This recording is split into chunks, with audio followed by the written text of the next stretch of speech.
नमस्कार, SK न्यूजमध्ये आपणा सर्वांचं स्वागत। सोलापूर MIDCच्या परिसरामध्ये रात्रीच्या वेळी रोड रॉबरी करणारे 2 आरोपीच्या MIDC पोलिसांनी अवघ्या 24 तासात मुसक्या आवळल्या आहेत। नमस्कार, मी API भरत चंदनशिव, गुन्हे प्रकटीकरण विभाग MIDC पोलीस ठाणे सोलापूर शहर।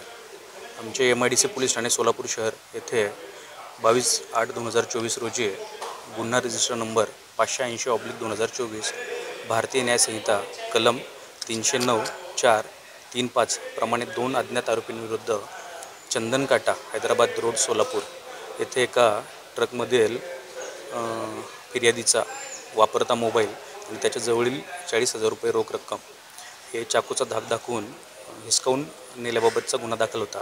त्या अनुषंगाने माननीय पोलीस आयुक्त माननीय पोलीस उपायुक्त तसेच ACP त्याचप्रमाणे आमचे पोलीस ठाण्याचे वरिष्ठ पोलीस निरीक्षक श्री प्रमोद वाघमारे साहेब यांनी दिलेल्या सूचनाप्रमाणे मी तसेच आमच्या गुन्हे प्रकटीकरण विभागाच्या स्टाफसह आम्ही ज्या परिसरात जी घटना घडली चंदनकाटा परिसरात त्या ठिकाणी कसोशीने आरोपितांचा शोध घेऊन दाखल गुन्ह्यात 2 आरोपींना अटक करण्यात आलेली आहे।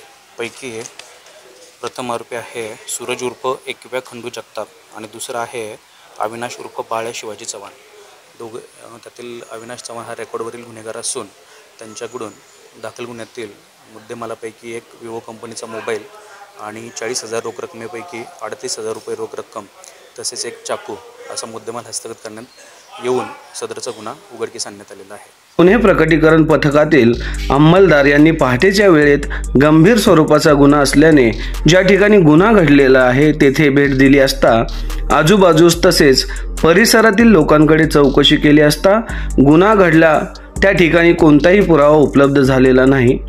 त्यानंतर पथकातील अंमलदारांनी अधिक कौशल्य वापरून तसेच गुप्त बातमीदारामार्फत नमूद गुन्ह्याच्या अनुषंगाने अधिक माहिती काढून सदर 2 आरोपी निष्पन्न करून त्यांच्याकडे अधिक चौकशी केली असता त्यांनी सदर गुन्ह्याची कबुली दिलेली आहे।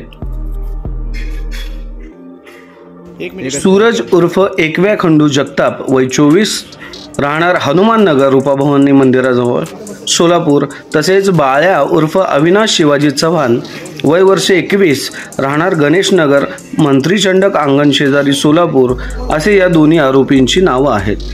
वरील नमूद गुन्ह्यात 2 आरोपींकडून एक मोबाईल रोख रक्कम 38,000 रुपये आणि गुन्ह्यात वापरलेला चाकू असा एकूण 48,000 रुपये किमतीचा मुद्देमाल हस्तगत करून सदरचा गुन्हा 24 तासाचे आत उघडकीस आणलेला आहे।